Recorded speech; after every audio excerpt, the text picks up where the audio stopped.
onde está a ferrovia.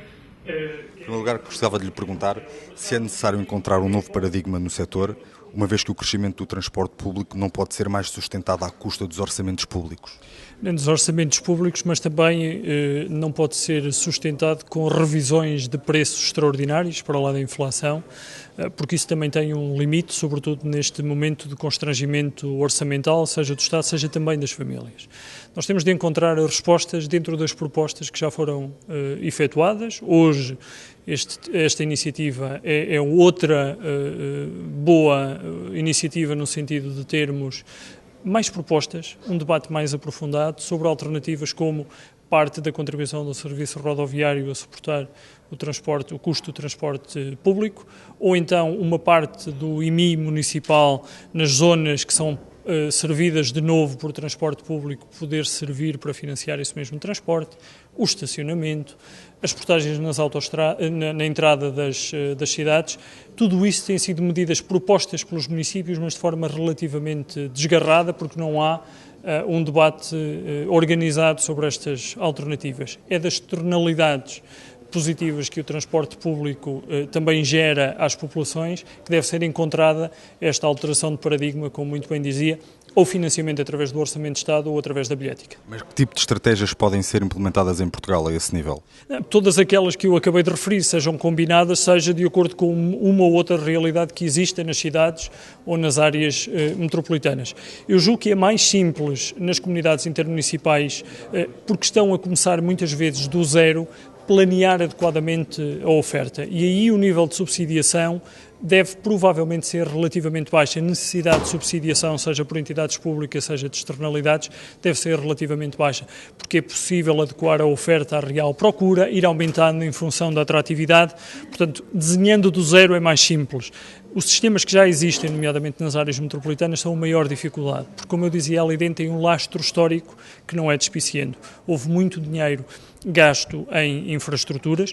Eu digo, em alguns casos, gasto e não investido, porque algumas das infraestruturas não são aproveitadas adequadamente pela organização do transporte público e, por um motivo ou por outro, a população não tem aderido aos níveis que estavam previstos originalmente, mas esse lastro histórico impede-nos de procurar soluções alternativas. Temos um problema imediato para resolver. É do debate e do consenso das propostas que têm sido feitas pelos municípios e que muitas vezes nem dependem do próprio Estado, mas que o Estado está disponível para ajudar nessa mesma discussão.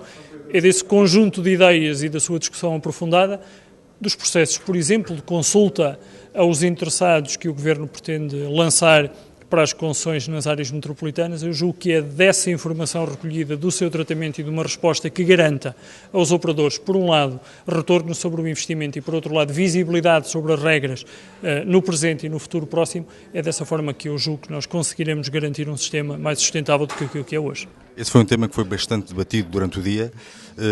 Como sabe, o tema principal foi o financiamento e todos notaram que existem grandes diferenças, quer para as áreas metropolitanas, quer para as cidades de média dimensão e também para as regiões de baixa densidade. No entanto, existiu quase uma opinião comum, é que não existe regulamentação eficaz, nem estratégica, e também existem cada vez menos fontes de financiamento do próprio sistema de transporte público. Como é que o Governo pretende resolver este tipo de problemas? Bom, a regulação eficaz e estratégica pretendemos resolvê-la com a revisão do RTA, com o reforço do poder dos reguladores, na implementação dos direitos e obrigações dos contratos de concessão, isto é, nós temos de ter a garantia de que o nível de serviço é o mesmo em todo o país e, portanto, que não temos grandes desfazamentos, mas a organização tem de ser das comunidades intermunicipais e dos municípios e, portanto, permitindo a organização mais simples de transporte flexível e transporte a pedido, através da alteração do RTA, é a resposta que nós pretendemos dar, dando essa estabilidade e a delegação de competências nos municípios para a organização. Como dizia muito bem, o problema das áreas metropolitanas é bem mais complexo, porque o custo financeiro da operação é maior, embora ela hoje esteja equilibrada, temos toda a dívida histórica herdada e à qual é preciso dar uma resposta, por um lado, e por outro lado porque, enfim, não havendo ainda uma total convergência de opiniões entre o poder local e o poder central, nós temos primeiro de conseguir esse acordo, e essa convergência, e depois então encontraremos certamente de forma mais simples as respostas para as externalidades positivas que precisamos de atrair para o transporte público. Muito obrigado.